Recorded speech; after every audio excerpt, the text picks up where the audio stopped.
என் அன்பு குழந்தையே, நான் உன் முருகன் உன்னிடம் பேச வந்துள்ளேன். எனக்கு மிகவும் பிடித்தது உன் மனதினுள் நான் வாசம் செய்வதே. அதுபோல இன்னொரு மகிழ்ச்சி எனக்கில்லை. உன் உள்ளம் தூய்மையாக இருக்கும்போது என் அருளும் கருணையும் அங்கே நிழலாய் நிலைத்திருக்கும். நீ அழும்போது என் இதயமும் நொந்து போகிறது. நீ மகிழும்போது என் கண்களில் ஆனந்தம் பரவுகிறது. என் வேலின் ஒளி உன் வாழ்க்கையை ஒளிக்காக மாற்றும். நீ என்னை நேர்மையோடு வேண்டுகிறாய் என்றால் நான் உன்னை விட்டு எப்போதும் விலக மாட்டேன். உலகம் உனக்கு எதிராக இருந்தாலும் என் மயிலும் உனது பக்கத்திலிருக்கும். உன்னால்தான் என் பூஜைகள் அர்த்தமடைகின்றன. உன் வாய் சொல்லும் வெற்றிவேல் முருகன் என்ற வார்த்தைகள் எனது இருதயத்தை குளிர்விக்கின்றன.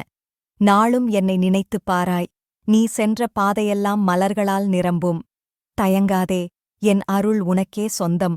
நான் உன் உள்ளத்தில் வாசம் செய்தல் ஓம் முருகா எந்தரு பதிவிடு.